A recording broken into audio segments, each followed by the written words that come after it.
the Jump Off the Cliff There'll be a couple more. workshop. Yeah, they'll be coming. No, it's the Jumpstarting Your Social Media Presence. I'm Todd Hood, and I'm the chair of the Succession Planning Committee. And then we've also got Mark Galt. He'll introduce himself in a little bit. But want to thank you all again for coming. The effort today is to actually take wherever you are, wherever your organization is in social media, and take it to the next level. So how many people have Facebook accounts here? We're in the right place. All right. Looks like. Now, how many people, your Facebook account, you actually have a Facebook group or page? Oh, okay. We got some people that have multiple groups or pages. Well, that's wonderful. How many people are part of a snow sports organization that has a Facebook group or page? And how many people post to that group or page? Okay, all right. And then, how many people know who their admin is for their organization's group or page? Oh, that's not bad. I'm surprised. Well-educated room. Yeah, I think we'll be in good stead. So we're going to get right into it. But again, I wanted to say that we're jump-started. We want to learn how to jumpstart your social media presence for success. Now, if you are wanting to learn something, who would you like to learn something from? Someone that just got started? Or someone that's been doing it a long time? Or somebody that has won 2 times the Outstanding Social Media Award for the Far West Ski Association? Who would you like to hear from? The 3-time winner. There he is, right there. So did I give an announcement that was before the award? Oh well, never mind. So we're really excited to be able to have Mark share some of his strategies. I call them secrets, but I don't know how he figured this out. He'll tell you more about it. But the man grew in a 28-day period last year, which is why he was an award winner for last year's Outstanding Award, was he grew their Facebook group membership by 23% in a 28-day period. Well, that's not that big, that impressive. If your base is 4 people and you grow it by 1 person, but he grew it to 10,000. Wow! In a 28-day period. So like I said, I'm really excited to be able to share. Now he's going to talk about some high level. He's going to talk about high level because it's a little difficult. But we're going to give you the guides. We're going to email you the guides.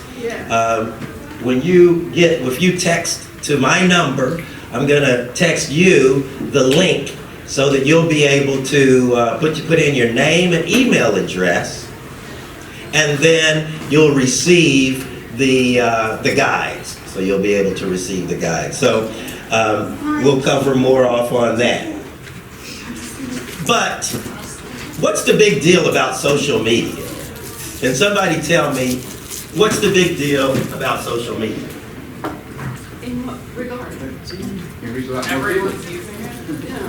Okay, all right, hold on, let me see, I heard a couple of things. She answered the question with the question. You can reach a lot more people, everyone's using it. And people respond to it. If you send an email, you never hear back from people. People respond to it. Oh, can you? I don't get that this time. You know what I tell you, you start, see what happens is you start a trend and then you have to keep it up, don't you? So yes, Chris, what was the? It keeps people connected. It keeps people connected. Not if you don't know how to use it. Not if you don't know how to use it. Okay, so those are great points. We'll talk more about that. So, how do you measure success of your Facebook page or group or your social media? What does success look like? Number of followers. Number of likes. Number of likes. Thank you. Number of visits. Number of visits, as in because when you have more people that are following you and liking and commenting, what does that start? Conversation. Who said that? Who said conversation? Okay, well, you know what? You're gonna eat all the candy. Here, just take it. It starts a conversation. It's an interaction. And sometimes, I don't know if it's just me, Mark, but sometimes I forget, or I'll say that, oh, I spoke with Debbie Stewart, and I didn't speak to Debbie Stewart. It was through texting or through social media, but it feels like, has anybody else experienced that? Where it feels like you connected, you talked to somebody. That's the key, engagement. So those are some of the measurements of success. Now what Mark is going to share is what's required. Does it take money? Mark's going to show you how to do it for free. It does take time, and he's going to show you how to jumpstart. So I like to say, without a plan, a goal is just dreaming. And who has a plan of how they are going to drive membership or drive growth in their Facebook page or their Facebook group? I know, me too. We're just dreaming, but not today. Today, we're going to actually have a plan. And again, Mark's going to share that with you. Oh. So I'd like to go ahead and let you now hear from Mark, and he's going to give you a little bit of background on his perspectives. Thanks, Todd. Keep going, just the people under 38? Where they at? Anyway, you kind of see the problem here. Is the lifeblood of every ski club is its membership. And the typical life cycle of any ski club, not any, but most typical ski clubs is about 20 years. You form associations. People tend to ski and snowboard with their cliques, and they kind of break off from the group. The groups fracture and die, and then reform, and so forth. So the idea is to continue to attract new members constantly to keep the groups vibrant. Some of the older groups that have been around for 100 years have been successful by doing it through like kind of a family structure. They have generational groups where their children become the new members and so forth. But in today's day and age, we have social media, so we can attract more members using that technique. Closer. You use a microphone. Oh, I'm not speaking loud enough. Is that better? Just move it a little closer to you. That'll be good. Okay. All right. I didn't want to yell at you because I tend to be a little loud anyway. In any event, I don't know if many of you heard, but recently this year we set a record for skier visits in North America, like most skier visits ever. And you think that that's like, oh, it's a crazy thing, but it was actually the second highest year for skier visits was 13 years ago, and it was only 1% lower than this past year. So during the course of the last 13 years, skier visits have largely been flat or actually even depressed. And what happened in the last 13 years? COVID. Well, we had COVID. Economy. Well, what caused it to pick up in 13 years? Social media. Oh, you. Come on, keep going, let me hear it. Ski passes. Ski passes, that's the one. And what specifically about ski passes? Either mount unlimited visits. Yes, but Cheaper. Discounts. More affordable. Combination. there you go, that's the word, combination. In the past, you bought one ski pass and it was good for one mountain. But in the last 10 years, we have the Epic, the Icon, we have the Indy Pass, we have Mountain Collective. Now you can buy one affordable pass and go to 15, 20, 30, 40 mountains. I mean, one of my personal favorites is Whistler, and 5 years ago, a Whistler pass would cost $1,200. Now I can buy an Epic Local for $550 and not only ski Whistler, but a number of other mountains. So that's caused ski visits to pick up.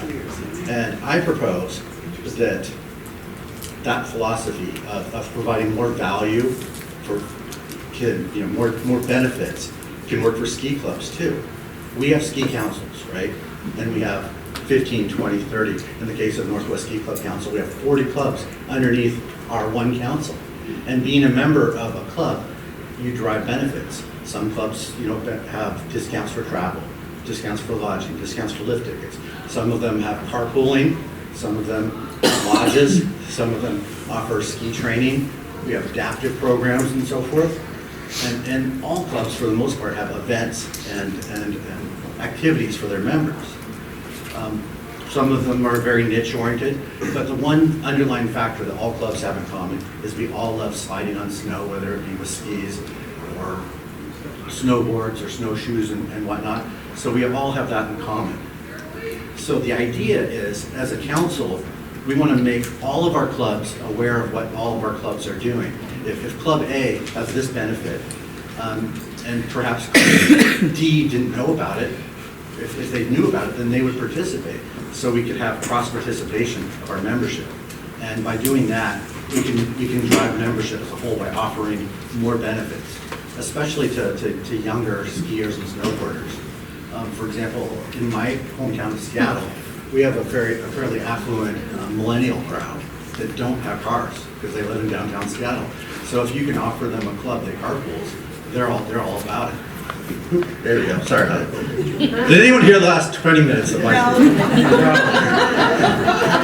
Thank you. So the idea is to use social media to educate your members about what's going on among all your clubs, not just the individual club that they are particularly a member of.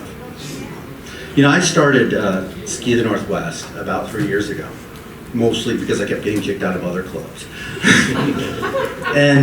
And I kind of learned some tricks along the way that I'd like to share with you. Where's the mouse on this thing? No, I'm trying to scroll down there. Anyway, so I started off with just a handful of Facebook friends that I knew, and it was about 70. And within a few months, we were up to 300. Within a year, we were at 3,000. And now we're currently sitting at 16,000. The general premise for my group was how to ski as much. Most people that ski 100 days a year, they're either very rich or very poor. So you got the ski bums and the rich. So I'm a middle class guy, so I wanted to create a group that would show you all the tips and tricks on how to ski a lot of days while still, having a family and a full-time job. And it worked out. I mean, like why am I not? Okay.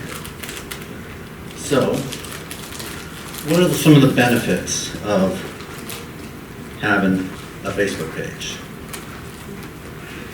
Growing membership, organizing and activity club events. You can put out your events. You can inform members of news. You can entertain members with comedy and so forth related to it. And again, as we talked about earlier, keeping members engaged and increasing communication among your clubs.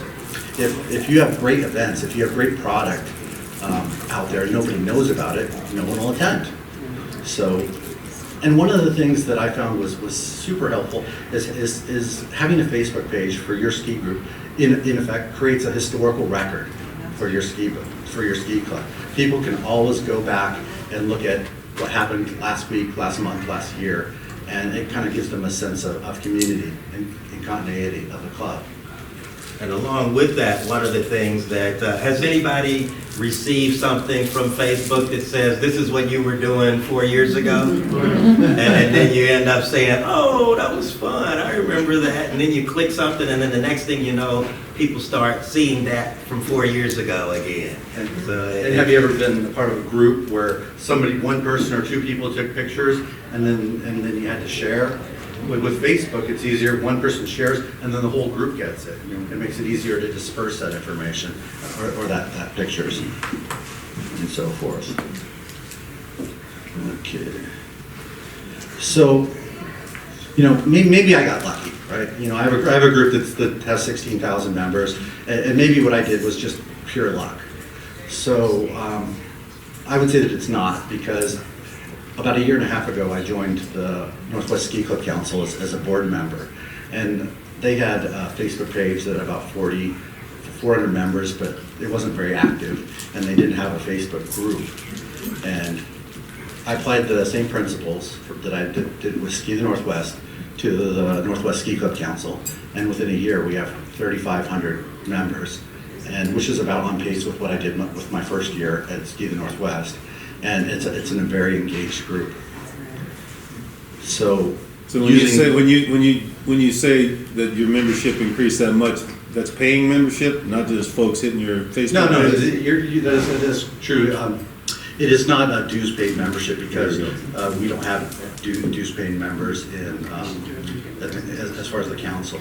Groups pay their dues for us, and there are benefits to having an extremely large group of non-dues paying members, because when you do seek to create revenue, having a large group can generate it other ways. You know, simply if I post, you know, hey, who wants a sticker on my Facebook page, and I give them away for free with the invitation for people to give donations, I find people are more generous than if I just set a set fee for. Good question though. So basically what I was trying to get at is the details of how to do it. We created an 11-step process. It's a Word document. It will tell you click by click how to do it. It's broken up into 11 parts specifically so that you don't have to all do it at once. You can do it a little bit at a time, and it tells you precisely what to do. If I were to go over it with you like step by step here, you'd all probably fall asleep because you just had lunch. But we will get that information to you. All you have to do is text Todd and he'll email it to you. And if you have any questions about any of it, anywhere along the way, if you're just sitting at your computer one day and you're like, I don't understand what Mark was talking about, either Northwest, message me. I'm great. Can you go back one slide? Sure. Absolutely.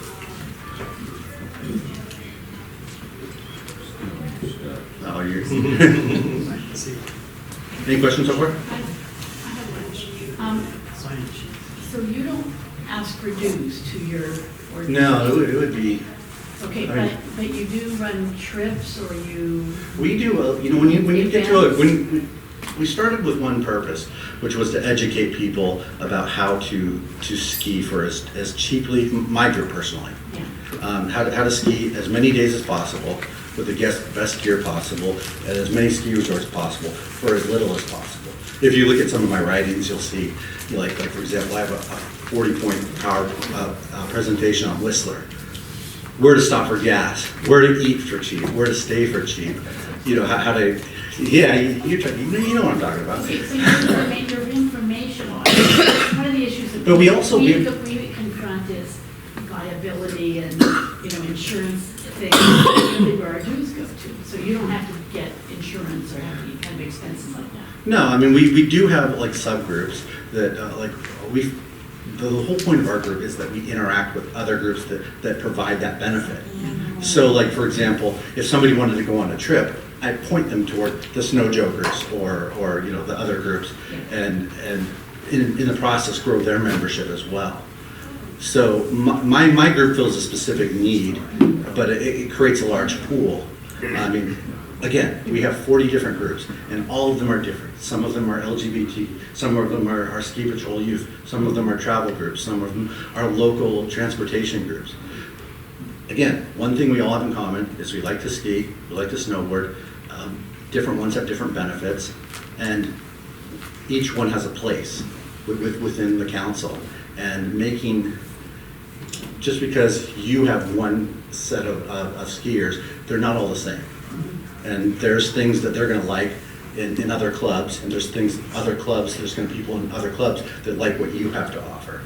So, again, growing membership, creating new members. My particular group is very young. I mean, we do have a lot of membership, but we have a lot of people under the age of 35. We have a lot of millennials. We have a lot of people with disposable income. A lot of people with interest in joining clubs like yours. Same question. So they're members, but Facebook members? Yes. So they don't have to pay. Well, they don't have to pay anything, but they have a couple things in common. They're region specific, meaning they're within our region, and they're interest specific, meaning they're interested in skiing and snowboarding, and they have the commonality, and they're engaged. We see them coming back over and over again.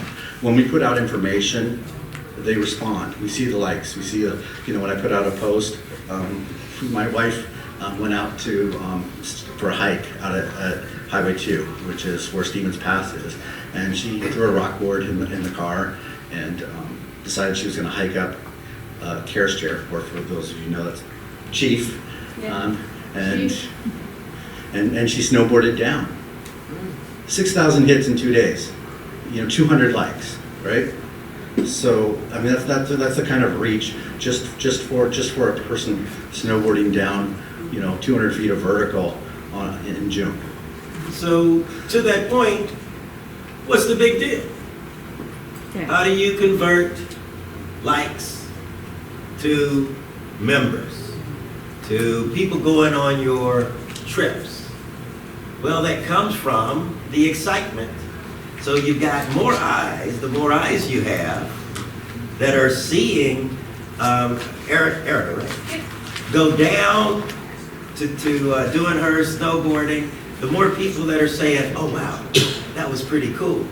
And then the next time you have a cookout, or the next time you have your next trip, or your bus trip, or your carpool trip, you're able to post that and people see that. And remember, we talked about conversations, that you've built those relationships already, so they pretty much feel like they know you, and they know what to expect from you. So you convert those likes and those comments and those posts into members and into trip attendees.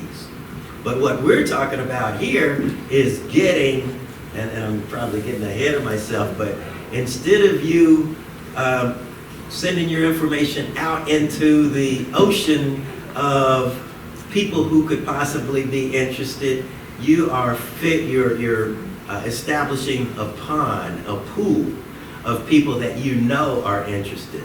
And guess what?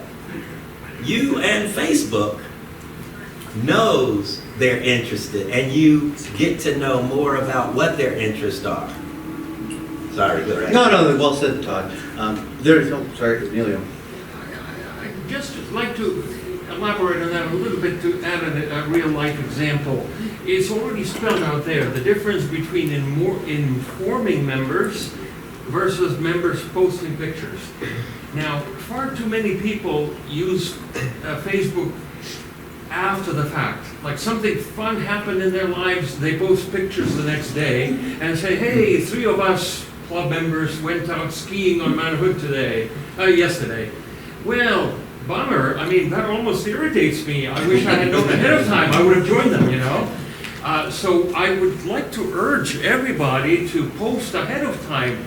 And actually, quite a number of our club members have been doing that during the past couple of years.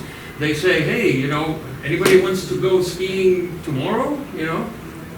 I see that a lot. That's an excellent There's point. something about, I'm interested in groups of activities. show up there, it'll just, on mine, it'll just sort of show, you know, interested or not. Oh, yes, It would probably show up as the same thing, right? that's exactly it, yeah. And Amelia makes a good point. There's certainly a place for one. One is event planning and event invitation, and the other is, I mean, for example, when I went to Timberline on May 29th, which was approximately 15 days ago, right? It was snowing hard, and there was unbelievable coverage for May. I post that out, a little video out on Facebook. You know, it's picked up by a number of different carriers because, you know, Timberline and about 3 other resorts are the only places open, and it gets, you know, 40,000 views and you know, 200 shares, and people, oh man, I gotta get to Timberline. If the coverage is that good there, people are wanting to do that activity. So that's sort of an after effect, you know, rah-rah cheerleader type post that can spur future action. But then the next time I go, say, hey, I'm you know, last Friday was great, I'm gonna be there again next Friday. If you kind of set the tone, if you promoted it in essence. And we are gonna talk a little bit later about the difference between a Facebook page and a Facebook group. So we will kind of cover that. If you haven't requested, if you haven't requested the jump guide, text jump to that number, 203-570-5733, and we'll get you subscribed to text. And then Well, let me play a little. oh, sorry, it was that too late. Okay, I'll leave it up. Yeah, let me describe the guide real quickly. If I went through the guide step by step right now, you would fall asleep. It is a Word document that will tell you literally step by step what to do. There'll be screenshots of Facebook where there'll be like buttons that are circled in red with an arrow that says press this button. You honestly don't even need to know what you're doing to do it. It just follow the steps precisely, and it's broken into 11 steps so that you can kind of do it at your own pace. You don't necessarily need to do it all at once to create a page, create a group, link them, invite your friends, create content, customize them so that they're the most effective. I mean, good content is great, but a lot of the minutia comes in there, and that's what this guide will help you do. So he just texted to me, I just went through it, and all I have is just 11 points, and that's. You're gonna get that, and then you're gonna get. So that's the table of contents or summary, if you will. Okay, because I didn't get anything else. You'll get you're gonna get the rest. You'll sign it Okay, next. all right, thank you. Yeah, like each one of them, if you were a moderately reasonable at Facebook, you could probably get through each step in about 15 minutes or so. Okay. And it's like exercise. You do a little bit every week, and you'll see the growth. I mean, Ski the Northwest is growing by about 30 to 40 people a day. Can I ask you a question? The people that like right now I have a Facebook page. Okay. And I also have like a business page. Sure. On Facebook as well. But this page, I get likes, and so people can post back and forth just on the page. I mean, you're gonna explain what group is anyway, but some people request to be, you know, they want to be a part of that, right? So they request, and I don't know them.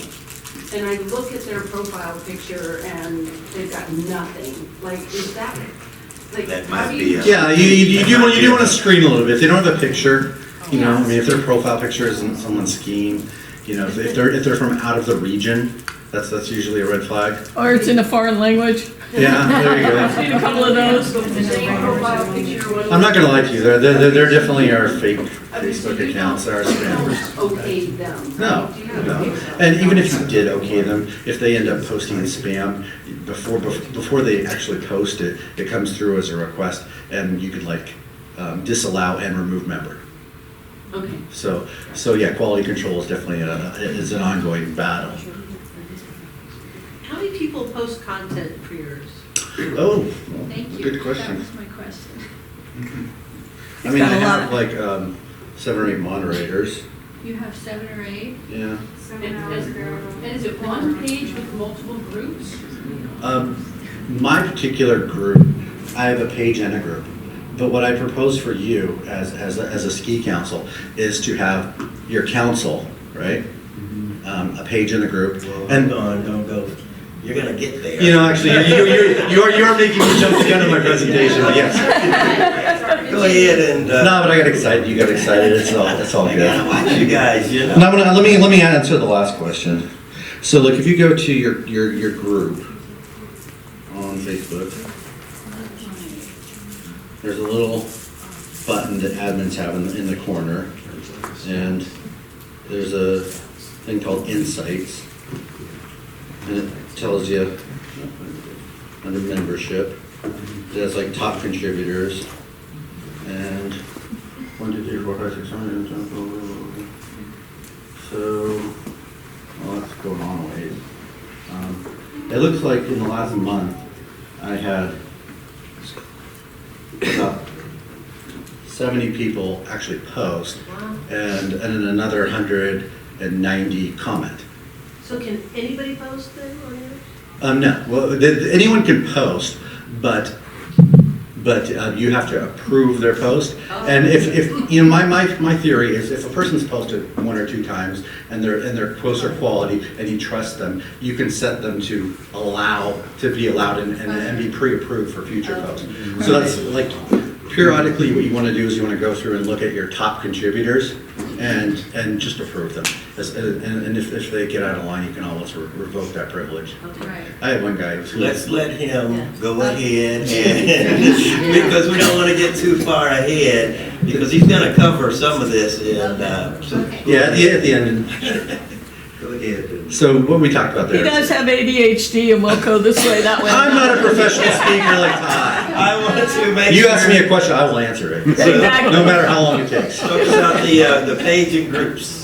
Okay, so the question was asked, what's the difference between a page and a group? A page is basically the official voice of your club. Anything that's said there is coming from your club, and it's official. You post your events. Before the event, an invitation. Hey, this is about this trip, or this is some rule change, or this is what's going on, or hey, you know. I think And you usually have specific admins that can write to that page, and you probably have a limited number of those admins that can actually put stuff on your page. Thank you, Chris. So yeah, the page is the voice. Think of it as almost a website for your club.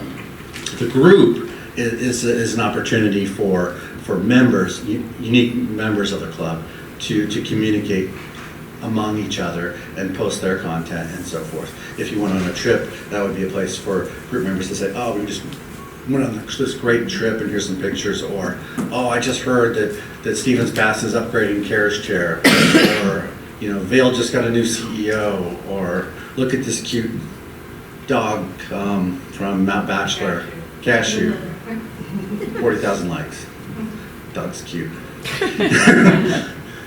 So yeah, the page is the official voice. The group is for the members to interact, and the page can post also on the group as well. And you definitely want to make the page an admin of the group. That is crucial.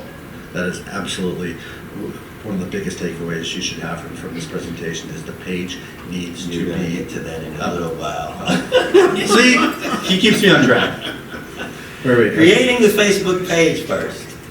Creating the Facebook page. That's literally step 1 of the documents that you'll get from us. It'll give you a step by as long as you have currently have a Facebook group, or excuse me, a Facebook account.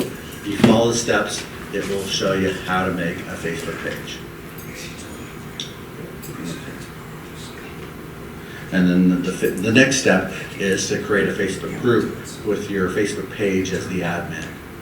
And we talked about the differences between the Facebook page and the group. As far as the group is for the members to communicate among and to each other, and the Facebook and the page can also communicate there as well. The page is the official voice of the group.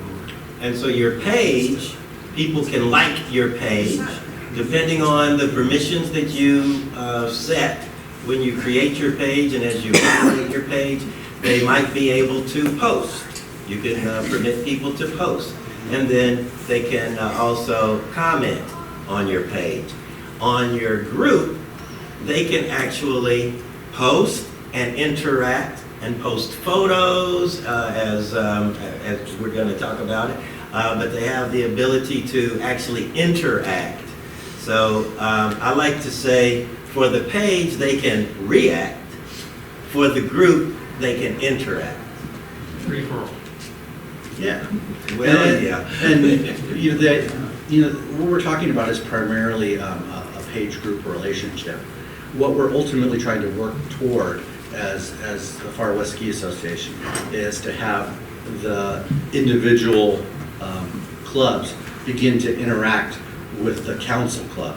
So we have 30, 20, however many clubs, and they're all posting their events in one place on the, whether it's the Northwest Ski Club Council group or the Intermountain group or the NBS group. So everyone in every club can see what some of the events are that the other clubs want them to know about.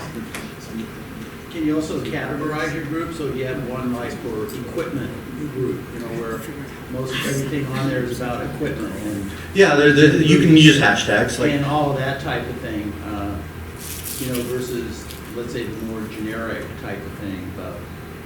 Well, within a group, you can use hashtags, and they create topics, like, for example, Like a hashtag topic. Timberline, and you click on the hashtag Timberline, and every post that's been Okay. hashtag for Timberline, hashtag Okay. humor, hashtag So it's a history. topic, essentially. Yeah, exactly. So So it's hashtag, still only one group for Right. that one page. You yeah, don't yeah. have multiple groups for the one page. No, yeah, no, you would have, for example, NBS West Coast Yeah. page, NBS West Coast group, and the page would. You're gonna go to that in a second. Okay, there you guys are making me jump the gun, but that's all right. I'm glad you guys are engaged. Confusing. I told you they It were gonna is do super this. confusing. It can be confusing. And Facebook, not all this makes it easy, because how Facebook looks on your phone versus your tablet versus your desktop can be different. Just for going on page 7, there's a business page too, so you're not using business. You can use a business page if you like, and it does have different tools and different options. So yes, you can. And then this page has a group as well? Has the ability to make a group? Yes, you can actually have multiple groups under one page. That was my question. Yes, you can. I'm sorry. We're gonna keep it simple now. 'Cause I have a feeling you and I are gonna have lots of future everybody's not at the conversations. same level, so we wanna make sure that we get everyone up to that level. One question, does anybody try to steal your group name yet? Not yet, but my group is called Ski the Northwest. Right. And there's a group called Ski the East. And there's another group called Snowboard the East, and now they're involved in a lawsuit with each other. So we have. I've been working on trademarking stuff. So I'm a member of Modesto Ski Club, and we had a real estate company that used our name before we ever created a page. And Facebook refused to take their name off their group. So now we have two Modesto Ski Club Interesting. groups, and our members are really confused. Well, so now we say, well, if nobody allows you to enter, it's not us. But it's, So that's actually and they just stole the name. You have a That private. can be a problem. Yeah, I mean, you want to do other things too to identify your club, whether it's like a logo that they have in common. We have it. They have our logo on their page. Oh, well, This logo, right? then the next step for They're a you real is, estate company, Yeah. and they have Your ski logo. clubs. They use our name. have you trademarked your logo? Yeah, but They they're a didn't real say estate. refuse to remove it. They just say, well, they were there before you guys, and we're not gonna get involved in it. And they use the word ski club in their name? Yep, but that's just. Okay, we're gonna move. Okay, just litigate. All right, here we go. Okay, so we're talking about, after you've created your page, you gotta create your group. And actually, you can do that straight from your page, where it says, to attach a group to this page, and that makes it that's the easiest way to make the admin, and I can't stress that enough. Having your Facebook page be an admin of your group is absolutely essential and necessary. You say, why? Well, there's a million reasons why, but We haven't gotten to that. you want to have the same logo. You want to have the same logo, so that there's no confusion between the page and the group being the same group, same club rather. And then after you've created your group, the next step is to invite every single member of your Facebook friends that are members to join, and invite their friends who are also members to join. So you get an initial push from people that you already know are members. Junior. Again, okay. Now you're there. So, why is it important to have the admin be, or the page to be a member of the admin? Well, when you interact with other groups outside of your own, like for example, say I have an event going on Saturday, and I post as my page, Ski the Northwest, to the Northwest Ski Club Council group. So I'm essentially inviting all 40 clubs that may be watching the council's group to my event. If any of them like that post that I created, I can turn around and invite them to also like my page, which means these are other members of other clubs that have expressed interest in what I do as an individual club. So by their showing interest, it means they might be interested in joining my club. So I give them that opportunity. And it's definitely a way to grow your club by cross-reacting with other members that are already within your region.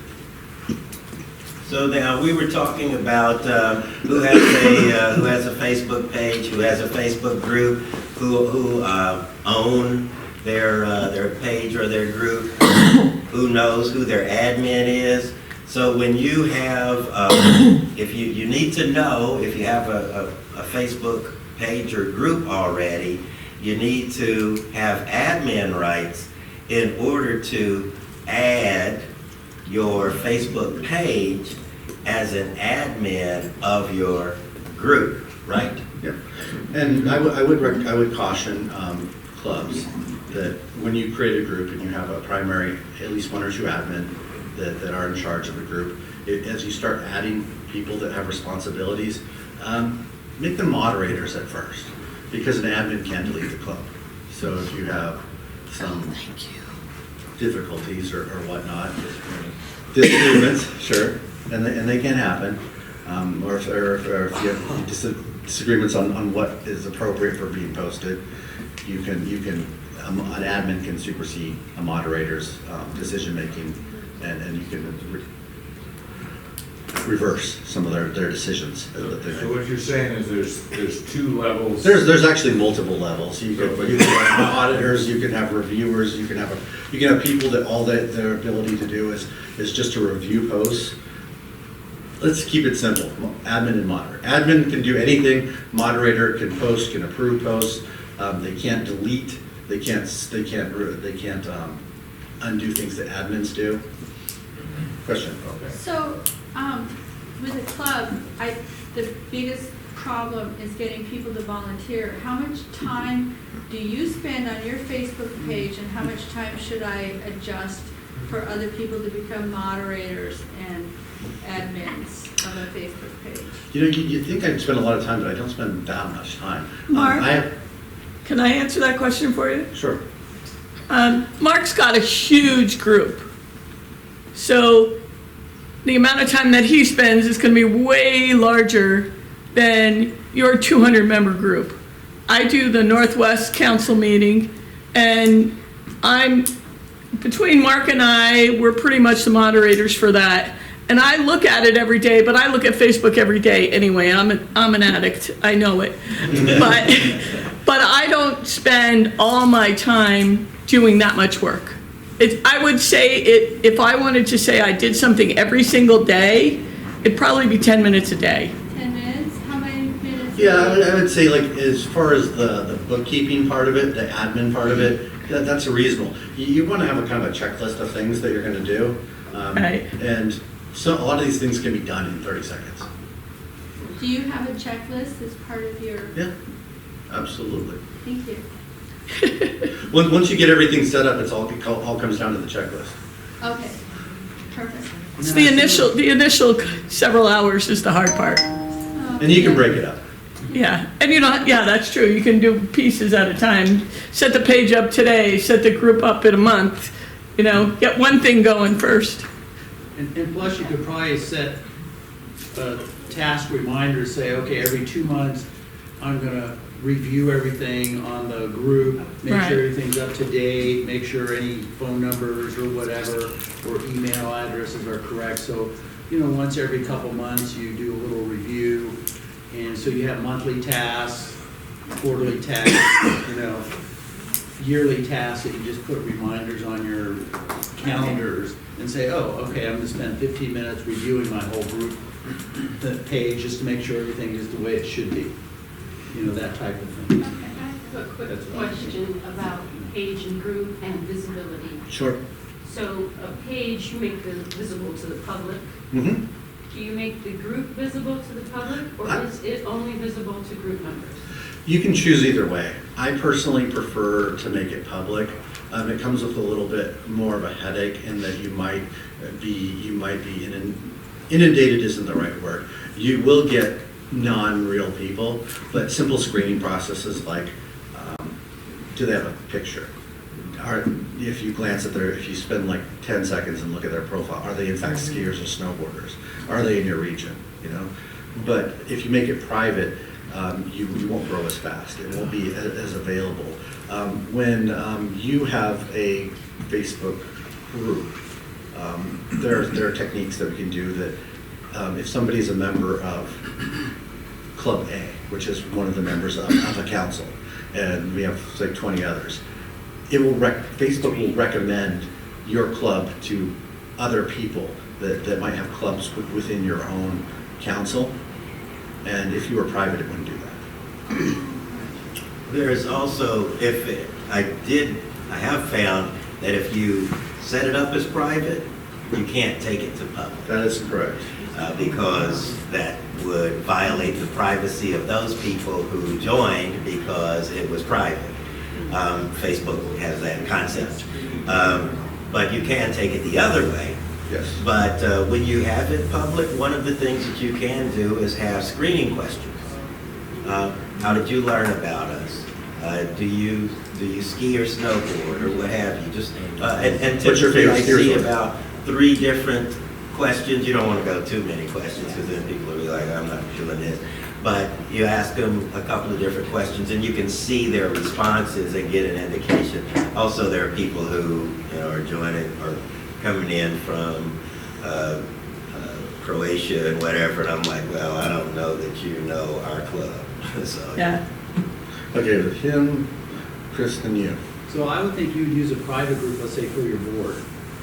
So if you have a board. That's a good you have use. Sure. Yeah, that would be a And good then, use. like, for example, we actually created a Board Facebook. discussion, that type of thing. We created a Facebook group for admins of ski club Yeah, Facebook that's the word. groups for best practices. Uh, Okay, so next up is Chris, then you, then Emilio. I forgot what I was gonna ask. Okay.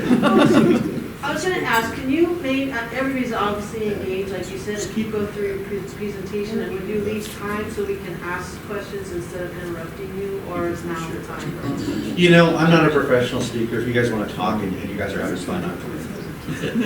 Well, then I have a question.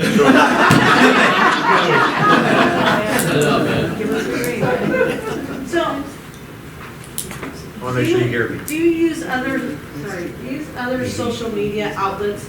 Because, there's Instagram and there's. Absolutely. You do have those as well, in addition. You want to answer that question?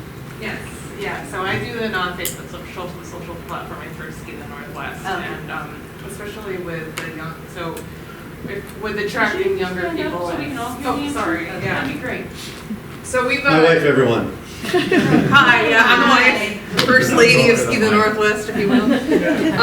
Yeah, so we had mostly concentrated on Facebook up until fairly recently, and then I've been managing the Instagram, Twitter, and TikTok, which is awful. Just because part of our our objective is attracting a younger audience, and those media platforms are really important for that particular demographic. So.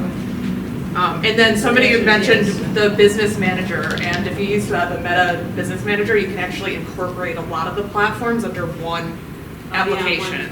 So one post will go to them. And now Emilio. Yeah, just on the question of private versus public, I set up my Facebook, our club's Facebook group as public, because if you want to attract new members, you better be visible. Yeah. And the other thing is, we've had that page public for the past at least 2 or more years. I don't remember exactly. It has attracted some new people who are not members but have joined in the conversation, etc. But I have not had a single instance of any spam or scam or anything like that. I mean, it was just people interested in the scheme. We gotta pick it up, we got 20 minutes. Okay, one quick question. Well, I was just gonna say, I mean, this is interesting, but we're talking a lot about how to do it, but, I mean, I'm interested in the end result. The only reason I would do it for More my members. club is to try to get more members. Absolutely. Yeah. So, it's fine to have a Facebook page with a lot of information, but how does that get me new members to join our club? 'Cause we Can actually someone want answer to that join our question for club. her? I can, because people will look for ski groups, and they're gonna search, and your group's gonna come up, right? Again, as I said at the very beginning, it's about having benefits. Yes, That benefits. allows you to take 40 groups, that each one might have 2 or 3 benefits, and allow your group to benefit from the benefits of other groups, and other groups to benefit from. If you provide something of value that these other interested parties want, making that information available to them will drive members to you. Like for instance, I just posted So, sorry, yeah, we're picking up for time. Because this question, how many people have that question? Because I believe that's. It is really the most important question. Yeah. It is, absolutely. So, let me ask, which club are you? In skiers. In skiers. Give me a trip that you did. Far West Racing in Mammoth. Okay, Far West Racing. So then, do you want to get more racers out on the mountain? Correct. But they would have to join the club first. That's not Exactly. I'm going there. But would you want to have more racers on the mountains? Yes. Yes. I don't know. She's Definitely. Yeah. yes. Okay. I don't know. I'll Because raise right. everybody doesn't want more members. We talked about that before many of you came in. So I'm If that's the case, keep your group private. So if you want to have more racers on the mountain, then you want to have more. You need to have more members in your club, right? Yes. Yeah, okay. So then, in order to have more members in your club, you need to have more people know about your club, Yes. Well, and, right? Yes. yeah. Yeah. He's asking Okay. questions. Well, I mean, right? So then, you have more people who are getting your messages, then more people will know about your club, right? So the way you get more people to hear your messages is to have more people in your channel, to have more people in your Facebook, and you're receiving emails from you, reading your newsletters, talking to your members. All this is a one way to get your message out to people. And it's a way to get your message out to people that are targeted and are interested in what you offer. And are And that's what region we're talking specific to you as well. And if you're talking specifically about racers, if you mention racers in your post, and a racer searches on the word racing, Yes. ski racing, then it's gonna come up. Yep. And then they can say, oh, who is this? And then they can try and join your group Right. and find out who you are, and look at your club page, and it just self-feeds into each other. Yeah, Facebook itself somehow knows about what people are interested in, and it sort of channels. There are algorithms. They know every word you put up there, and it's a target word. Great question, and we sort of talked about it earlier, but that's something that everybody wants. Yeah, I think that this part's pretty self-explanatory. Yeah, you post from your page to your group, okay? That I think most people know that. But what does that mean? For example, say I have a page and I'm Ski the Northwest and I post to my group. If you post as yourself, Mark Galt, and people like that, it's almost like a wasted post in that when people like a particular post, if you post it as your page, you can invite those people to like your page, and it gives you another avenue to communicate with them. So now not only are they following your group per se, but they're also following your page. If you post as your page to another group, and people like it, you can invite them to like it, and essentially draw them into your group. It's one of the most crucial tools of having a page and posting as a page, as opposed to, I gave my wife a hard time the other day because when she went to Stevens Pass, she had this beautiful post of her snowboarding down Care's chair. It got 6,000 hits, 180 likes, and she posted it as herself. So that's 180 people I can now not invite to Ski the Northwest because she didn't post it. He was gonna. Because she didn't post it appropriately. Again, I mean, we all know it's post, but little nuances of how to post. Posting as your page versus as an individual. And if you consistently do this, you will see. Once a person is a member of your group or page, it's almost like they're there for life. People don't quit groups. Facebook groups. So you will start showing up in their news feed, and you will all be a constant reminder to them of what you have to offer. And over time, adding 20 or 30 people a day adds up to 16,500, which is what I'm at after 2.5 years. And people, publicists and I know are calling, asking me to go on ski trips to advertise their stuff. And I'm an auditor from Seattle. And I'm not a professional marketer or publicist. So you can do this. You can follow these steps, and you have a benefit that I don't have. You have other groups, you have other councils that you can cross interact with.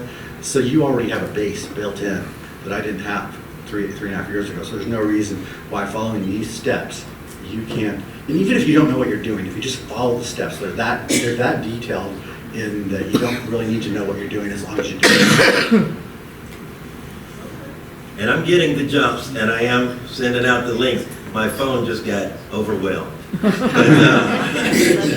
thank you, I received it. Yeah, me too. Can I got one that said jump, and I was like, oh, that's funny. Can I make a comment? Absolutely. Okay, everybody, I posted pictures on our Far West Ski Association page today, so go on it. Can you post it as your page or as yourself? Thank you. Now, can everyone go on there and like that, please? Please. I just saw it. It's a Good girl, Marla. Yeah, we do. Yeah. So what if you were if you're an admin for the council page or group, I'd like you to go find out exactly how many of your clubs underneath you have pages and groups. Make a note if they have a page or group or both, and encourage them to have both, and encourage them to make their page an admin of the group. Encourage them to have their page also become a member of your council's or group. Encourage them to post their events on the council's group. Having this cross interaction creates engagement. And the thing about Facebook is the more engagement, the more it sends out. Like if only a few people respond, a post may only have 20 or 30 or 50 or 100 views. The more interaction, the wider it gets. And that's what we call going viral, Going viral. Engagement builds scope as far as how many people see it. So for example, if I post something and you comment on it and you like it, and you comment on his comment, and then you comment back on her comment, and there's a string of like 50 comments, and then you share it to your friends, and one of your friends shares it to 2 other people, then this sort of engagement causes the algorithm within Facebook to expand the audience. So kind of widens the lens. Absolutely, and that's how Facebook posts go viral. They're over there. Isn't all that connecting a bit overwhelming? How can you find anything?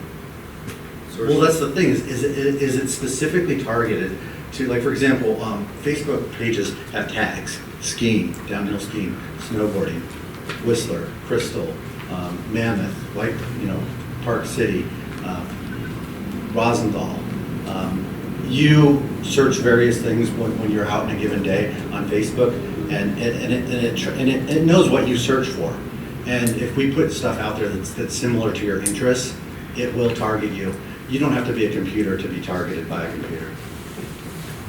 Does it come on? And Sandra, when you say how can you find things, the only things that you really need to really need to, as it relates to what we're talking about, is you need to know where your page is and where your group is.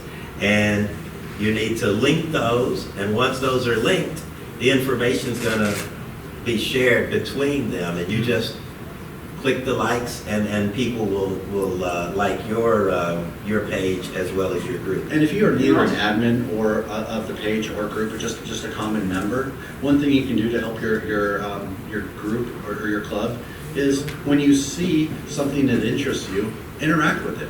If your club posts an event, even if you're not gonna go, like it, or be like, oh, this would be fun. Or if you know somebody that you think would enjoy it, share it to them. And then make sure you pin the group too, because you may have 50 different groups that you're a member of, and you scroll down to find your. Only 50? list I need to group. pin mine, because I'm like, what's that? Wait, what is PIN? Sorry? Well, if you have more than, like, if you're a member of more than 50 or 60 or so many What groups. is it? Or whatever. On the left-hand side, like, when you go to the top of a Facebook group, it'll have like pages, groups, like little icons at the top. If you click on groups, it'll show you every single group that you're a member of. If you're a member of so many, the one that you might necessarily want to go to could be way down the list. So you might want to pin the top 5 clubs. There, you right-click on them and it'll say pin to the top. So you right-click on it, I think so. and it says pin to the top. Yeah, thank you, that's a good point. That's if you have a mouse. I haven't had I mean, a you mouse talked about in a long leveraging other time. groups. If you post as your page to, let's say hypothetically, you are, And skiers. what's that? And skiers. N skiers. And what does N skiers do? It's our, well, we're a group, we're a ski group. Okay, so you meet for local mountain trips? Yes, we social. We're ski club. Okay, so say you're having a start of the season potluck, right? Right. No, in November. Yeah. And there are 15, 20 other groups in your council that might be geographically close to you. Some of them are women's groups, some of them are adaptive groups, some of them are racing groups. They all like potlucks, right? If you post on the council page your event, advertising a potluck, these other groups might see it and come to your potluck and participate, and it sparks conversations at the potluck. Oh, my kids might be wanting to get into racing, and it's an opportunity for you to grow your group and actually them to grow their group at the same time, because maybe what they do is of interest to you and your members. So that's leveraging groups, and you can also, like, you can do that for non-affiliated Far West groups. Like, for example, if there's like a local mountain group, like for example, Stevens Pass Snowboarders, right? If your club is having an event at Stevens Pass, and you post that event to the Stevens Pass Snowboarders, even though they're not Far West members or Northwest Council members of that group might be interested in your event, and you talk to them, you meet with them, they come to your event, they join your group. Oh, 5 minutes, oh goodness. Okay, so this is sort of like a flow chart of what I was talking about. You have your 30 or 20 or however many clubs are a member of your particular council. They have a group and a page. The page posts to the group. The page also posts to the council group. And when the page posts to the council group, all the other subgroups underneath it can see it and potentially be interested in your event. So that's sort of a flow chart of how to leverage other groups to get your message out that we're all interested in skiing, we're all interested in snowboarding, we all have our own little niches, but at the end of the day, we want to go down the mountain on snow, right? And there are certain events that maybe they're not interested, maybe they are, but it makes other people interested. You know, just because you're a member of one club doesn't mean you can't be a member of 10 clubs. 3 minutes, okay, moving on. Okay, so after you've created your group, you want to invite people to your group periodically. When people like your page, you can invite them to like your group. There's a button at the top of your page, or at the top of your group. You click on it, it says, and it'll give you like a list of all the people that like your page. It'll say that they've already been invited, or they're already members, or you can invite them. There'll be on the instructions that I gave you, it'll show you exactly what that looks like. It'll show you exactly where to click. That's something that that'll be on the checklist that you have to go every day, and it'll take all of like 15 seconds to do. I click about 40 boxes every day to invite new members to join my group, and that's a good way to do that. Okay, moving on. So what you're going to be receiving is the table of contents, and then you're going to be receiving the 11 individual documents, the 11 individual guides. But you should be, once you subscribe, you should receive the table of contents. So you'll see each of these steps, and then you're going to see the guide in a little while. And it is broken down literally step by step. It shows you screen prints, it circles where you're going to click. There's a big arrow where you're going to click. It's I don't want to say it's dummy proof. And you don't have, and each step is unique in that you can quit anytime you want and come back later. So let me ask this question if I could. Okay, you and then you. There you go, thank you. So I'm getting a clue as to the mechanics, right, and the reach. But what about the content that you post? Any tricks of the trade as to what catches people's attention the most? Because that's what you're looking to do. I had a week. Huh? I would just in a quick nutshell. Try to avoid videos. Try to make your pictures catchy. Try to not have it less than like a paragraph or less. You said avoid videos. Avoid videos initially, because I find that videos typically don't get as many post reach. If you have a video, you can bury it in the first comment. Just have a picture that's representative of the video, and then have the video. Like for example, we had a pond skim at Stevens Pass, and I did like one post that had a picture of the pond skim, and then in the comments there was 150 like short, like 8-second videos of everyone doing the pond skim individually. Okay. 1 minute. Okay, 1 minute.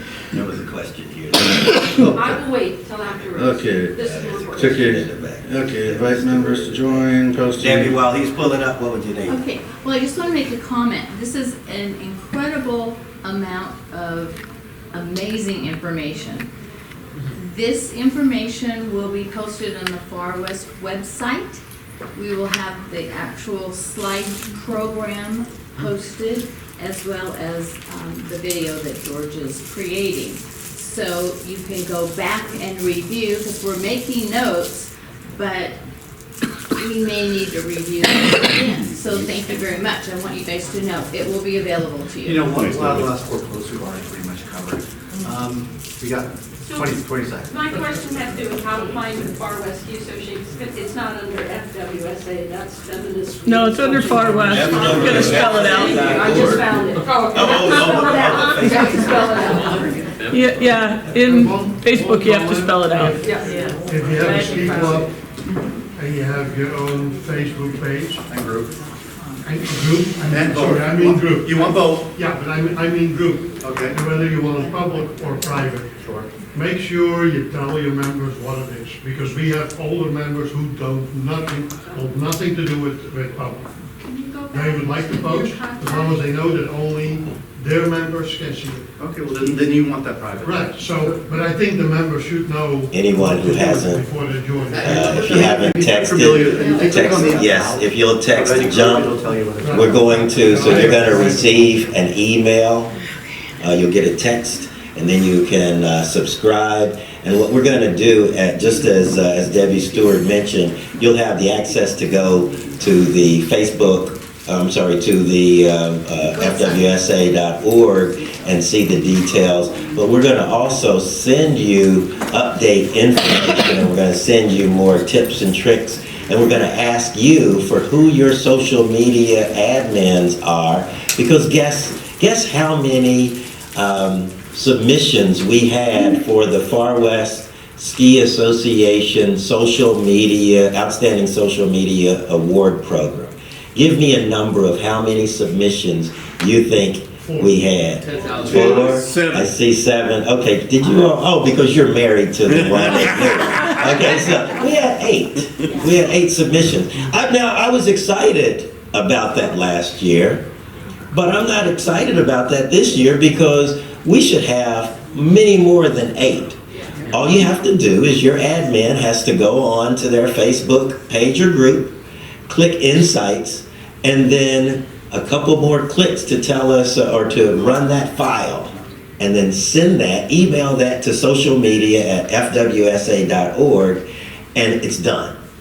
But we want to reach out to your admins, but we don't even know your club names, so we're sending you email. We're going to send you emails out so you can let us know what your Facebook link is, so we can go and make sure we're connecting and we're connecting each other's Facebook groups. So we're establishing a community, folks. I So would that's the encourage goal. all of you to go to Ski the Northwest, join the club, join the page. If you have any questions, contact me. I'm happy to help you. Thank you. Thank you. And I'm gonna put up, so anybody else that needs to text, go ahead, and then I'm gonna put up Mark's contact information and remove mine.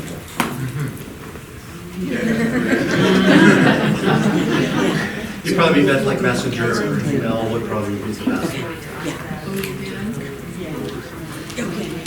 Very good. Thank you all. I told you they'd be engaged. I told you, I knew they'd be engaged. So thank you all for spending the time and coming up with some great ideas, great questions.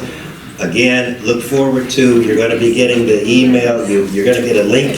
So subscribe to that link, and then we're going to send you emails with the documents, the guides. Those guides are also will be available on the workshop website. I would encourage you all to try. Just look at the guide. Do step one. I know you might think that it might be beyond you, but just try. Mike and Marcy. The steps are very broken. Yeah. She's right over there. Hard corner. Oh, where?